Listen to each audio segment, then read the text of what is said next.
अध्यक्ष महोदय, मैं कहना चाहता हूं, ये जो बिल लाया जा रहा है, भारतीय जनता पार्टी में एक मुकाबला चल रहा है। जी, करोड़ों सदस्यों में से 12-13 करोड़ सदस्य प्रक्रिया कर चुनना है तो देर लगती है। आपके यहां जरा भी देर नहीं लगेगी। मैं कह देता हूं, अभी 25 साल तक आप अध्यक्ष हो जाओ, नहीं बदल सकता। भारतीय जनता पार्टी के अंदर मुकाबला चल रहा है कि खराब हिंदू कौन बड़ा है।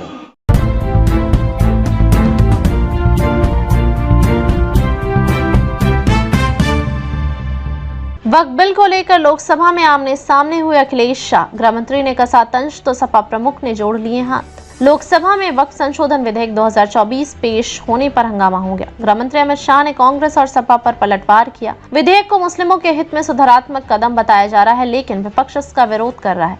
अखिलेश यादव ने बीजेपी पर तंज कसा तो अमित शाह ने कहा कि सभी पार्टियों को अपने परिवारों से अध्यक्ष चुनना है। लोकसभा में वक्फ संशोधन विधेयक 2024 पेश हो गया है, इसे लेकर विपक्ष ने जमकर हंगामा किया है। गृह मंत्री अमित शाह ने कांग्रेस और सपा पर पलटवार किया। वहीं गृह मंत्री किरण रिजिजू ने विधेयक पेश करते हुए लोगों के जवाब दिए। भाजपा सरकार जहां विधेयक को मुस्लिमों के हित में एक सुधारात्मक कदम बता रही है, तो वहीं विपक्ष पुरजोर विरोध में उतरा है। विधेयक पेश करते समय कहा, सपा प्रमुख अखिलेश यादव ने भाजपा पर तंज कसा कि बीजेपी अपनी अध्यक्ष नहीं चुन पाई। इस पर अमित शाह ने कहा कि सभी पार्टियों को अपने परिवारों से अध्यक्ष चुनना है। कांग्रेस के जमाने में कमेटियां होती थी जो ठप्पा लगाती थी, हमारी कमेटियां लोकतांत्रिक कमेटी है। इस पर अखिलेश ने हाथ जोड़ लिए हैं। अमित शाह ने ली चुटकी। अखिलेश यादव ने कहा कि भारतीय जनता पार्टी के अंदर मुकाबला चल रहा है, सबसे खराब हिंदू कौन है, भाजपा का अध्यक्ष कौन होगा, ये फैसला पार्टी नहीं कर पा रही है। अखिलेश का बयान सुनते ही अमित शाह उठे और करारा जवाब दिया। बिल के विरोध में अखिलेश यादव ने कहा कि यह बिल नाकामियों का बिल है। भाजपा सरकार ने नोटबंदी का भी फैसला लिया था, लेकिन आज भी कितनी जगहों से नोट निकल रहे हैं। नाकामी किसानों को लेकर भी है, महंगाई को लेकर भी है। क्या गंगा साफ हो गई, क्या स्मार्ट सिटी बन गई? इस बार नाकामी का पर्दा वक्फ बिल बना है, जिसके लिए फैसला होना है। उनकी बात को अहमियत नहीं दी गई। कहा कि बीजेपी जब भी कोई नया बिल लाती है तो वो अपनी नाकामी छिपाती है। केंद्रीय मंत्री किरण रिजिजू ने विपक्षी दलों पर जमकर हमला बोला। उन्होंने कहा कि बिल में पहले भी संशोधन की कोशिश हुई। 2013 में वक्फ बोर्ड के नियमों में बदलाव हुआ। एक कानून दूसरे कानून से ऊपर नहीं हो सकता। कोई बात नहीं, कोई बात नहीं। अरे नहीं, आदरणीय सभापति महोदय, मैं आपका बहुत धन्यवाद देना चाहता हूं कि बहुत ही महत्वपूर्ण और देश के लिए और बड़ी आबादी के लिए भारतीय जनता पार्टी की सरकार में एक और बिल आया है। क्योंकि मेरे से पूर्व में जो हमारे साथी बोले हैं वो माननीय सदस्य हमारे साथ नहीं, लेकिन मैं उनके बहुत सारी बातों से सहमत हूं। और अध्यक्ष महोदय, मैं देख रहा हूं जो एक्स कांग्रेस वाले वो ज्यादा बोल रहे हैं।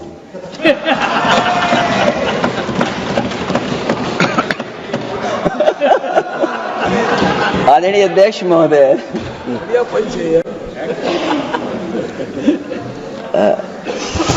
अध्यक्ष महोदय, जो आज बिल पेश हुआ है, मैं हिंदी और अंग्रेजी को जो कुछ समझ सकता हूं वो यही मैं कह सकता हूं कि माननीय मंत्री जी ने ये कहा कि ये उम्मीद है। ये उम्मीद कैसे बना है, अंग्रेजी में भी मुझे समझ में नहीं आ रहा कि उम्मीद है, ये हिंदी में भी समझ में नहीं आ रहा कि ये उम्मीद है। यूनिफाइड वक्फ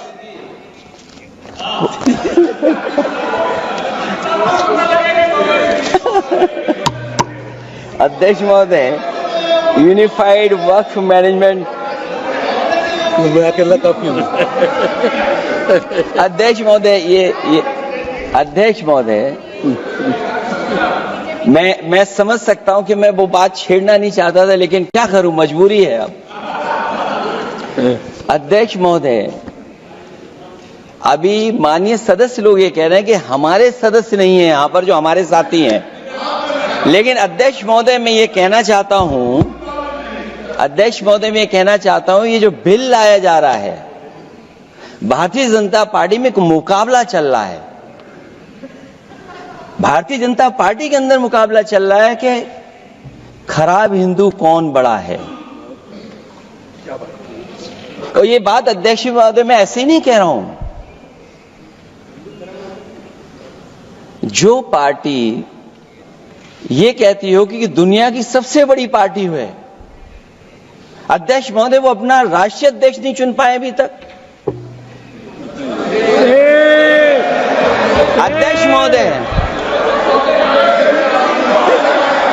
अध्यक्ष महोदय भारतीय जनता पार्टी क्या है?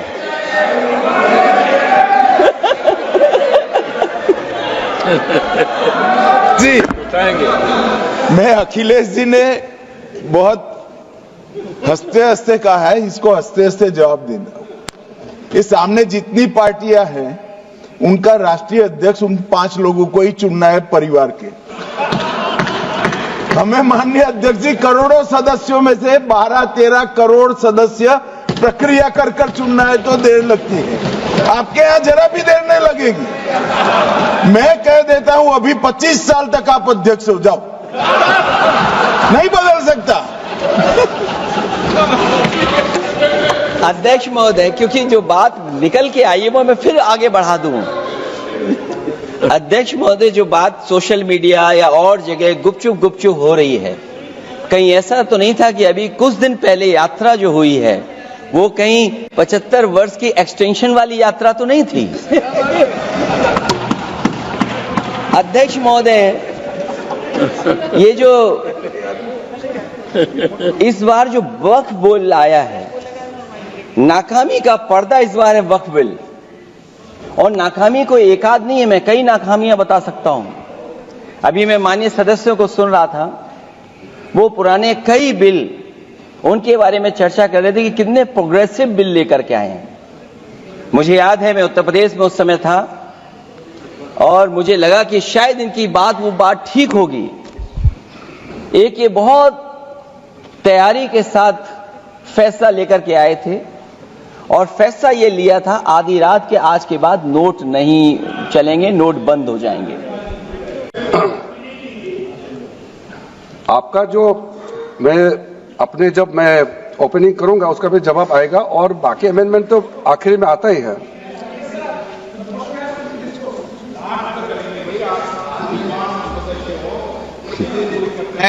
चलिए माननीय मंत्री जी।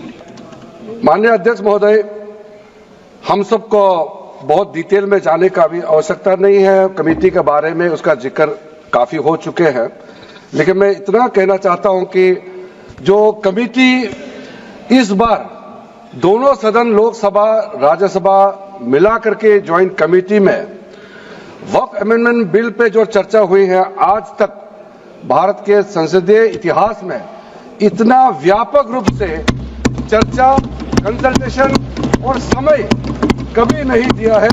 इसलिए मैं जो ज्वाइंट कमेटी में जितने मेंबर्स दोनों सदनों के लोकसभा और राज्यसभा में जो सदस्य उस कमेटी में थे, मेरे तरफ से सरकार की ओर से मैं धन्यवाद देता हूं, अभिनंदन करना चाहता हूं। अध्यक्ष महोदय जी, कुल मिलाकर के 97,27,772 याचिकाएं ऑनलाइन, फिजिकल, मेमोरेंडम के रूप में, रिक्वेस्ट के रूप में और सुझाव के रूप में पूरे तरह से सरकार ने देखा है। वो जेपीसी के माध्यम से हो या डायरेक्ट दिया हो, हमने सब उसको देखा है। इससे बड़ा कभी भी, इससे ज्यादा संख्या में किसी भी बिल के ऊपर में लोगों का याचिकाएं नहीं आया आज तक। कुल मिलाकर के 284 डेलीगेशन ने अलग अलग समुदाय के जो स्टेक होल्डर्स है उन्होंने कमेटी के सामने में अपने बात को रखा है, सुझाव भी दिया है। 25 स्टेट गवर्नमेंट और यूनियन टेरिटरीज का वक्फ बोर्ड्स ने अपना सबमिशन भी पेश किया गया है।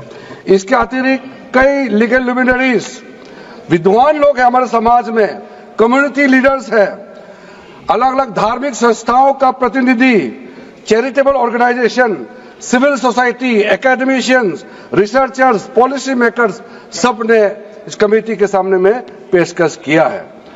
उसके साथ साथ मैं कहना चाहता हूं सर, आज जब मैं जो बात रखूंगा आपके सामने में, पिछली बार जब हमने ये प्रस्तुत किए थे बिल को इस सदन में, तब भी मैंने कई बातें बताई थी।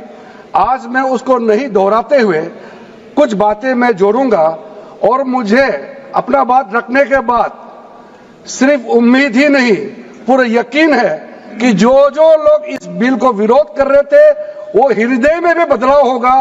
पॉजिटिव सोच के साथ इस बिल में सब समर्थन करेंगे, ये मैं विश्वास के साथ आगे अपना बात रखना चाहता हूं। क्योंकि मैं पॉजिटिव नोट से बात रखना चाहता हूं, तो इसलिए एक मेरे जो मन की बात है मैं कहना चाहता हूं, तो इससे अच्छा संदेश जाए। किसी के बात कोई, अध्यक्ष महोदय, किसी की बात कोई बदगुमान ना समझे, इस जमीन का दर्द कभी आसमान ना समझेगा। ये मैं दिल से कह रहा हूं, क्योंकि अच्छा सोच के साथ, बड़ा दिल के साथ, खुले मन से मैं ये प्रस्ताव आपके सामने में पेश कर रहा हूं। सर, कई लोगों ने अपने अपने तरीके से बातें रखी हैं। किसी ने कहा ये प्रावधान अनकॉन्स्टिट्यूशनल है, गैर संवैधानिक है। किसी ने कहा ये इलीगल है, अनलॉफुल है। सर, ये बिल जो हम लोग जिक्र कर रहे हैं कोई नया विषय नहीं है। आजादी से पहले ये बिल, जब पहली बार मुसलमान वक्फ वैलिडेटिंग एक्ट पास किया गया था 1913 में, तब से इसका इतिहास शुरू होता है।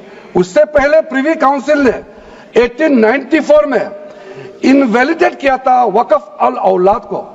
बाद में उसका प्रॉपर लीगल फॉर्म में 1913 के बाद फिर 1923 में द मुसलमान वक्फ एक्ट लाया गया था, जिसमें अकाउंटिंग और ट्रांसपेरेंसी के बारे में ये जोर उसको देते हुए ये एक्ट पास किया गया था। उसके बाद 1930 में द मुसलमान वक्फ वैलिडेटिंग एक्ट लाया गया है, जो रीइंफोर्स करता है legal validity of the family waqf. परिवार में जो वक्फ होता है उसको जोड़ देते हुए ये बिल लाया गया है। वाणी को समाप्त देता हूं। धन्यवाद, शुक्रिया। श्री रविशंकर प्रसाद।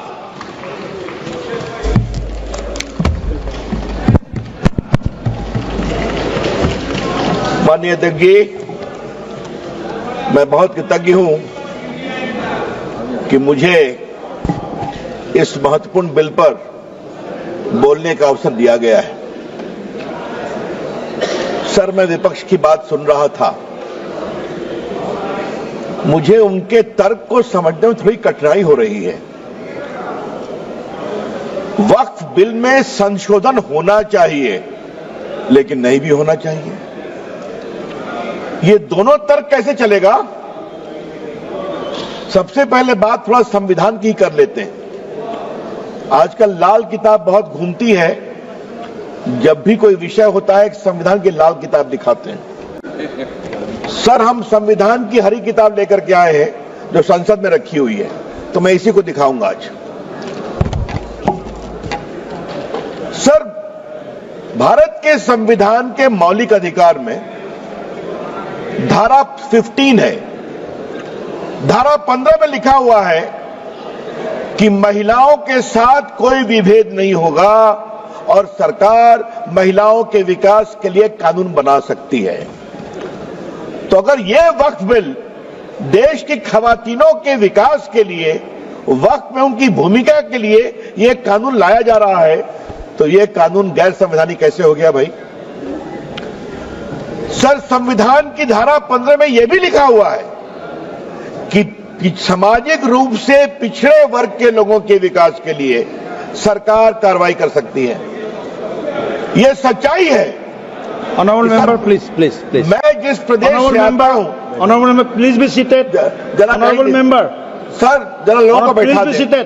ऑनरेबल मेंबर, जरा बैठ जाए।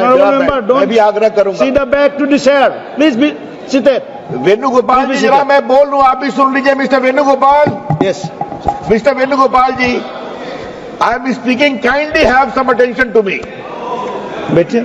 सर, मैं ये कह रहा था कि मैं जिस प्रदेश बिहार से आता हूं, वहां बहुत सारे पिछड़े मुसलमान हैं। उत्तर प्रदेश में भी हैं, पसमंदा कहते हैं हम, कई कैटेगरी के हैं। उनको वक्फ के मैनेजमेंट में अवसर नहीं मिलता। और अगर संविधान की धारा 15 के आलोक में इस बिल में इस बात का प्रावधान किया जा रहा है कि पिछड़े मुसलमानों को भी वक्फ में जगह दी जाएगी, उनको जगह दी जाएगी, तो परेशानी क्यों है इनको? और सर, जहां तक सर सवाल है सर, मैं ये बताना चाहता हूं कि संविधान की दुहाई का जवाब मैं संविधान से ही दे रहा हूं। ये वक्त में जो संशोधन हो रहा है वो मौलिक अधिकार की धारा 15 में उसकी अनुमति मिलती है। अब सर धारा 25 की बात की गई सर। अब हमारे विपक्ष के उपनेता को मैं सुन रहा था, आपने धारा 25 का जिक्र किया, तो धारा 25 का क्लॉज 2 भी पढ़ लीजिए मेरे साथ। सर मैं आपके सामने पढ़ना चाहता हूं। Nothing in this article shall affect the operation of any existing law or prevent the state from making any law regulating or restricting any economic, financial, political or other secular activity which may be associated with the religious practice। तो अगर वक्फ की जमीन बर्बाद हो रही है, अगर वक्फ की जमीन लूटी जा रही है, अगर वक्फ की जमीन हड़पी जा रही है, तो संविधान की धारा 25 यह अधिकार देता है कि कानून बन सकता है।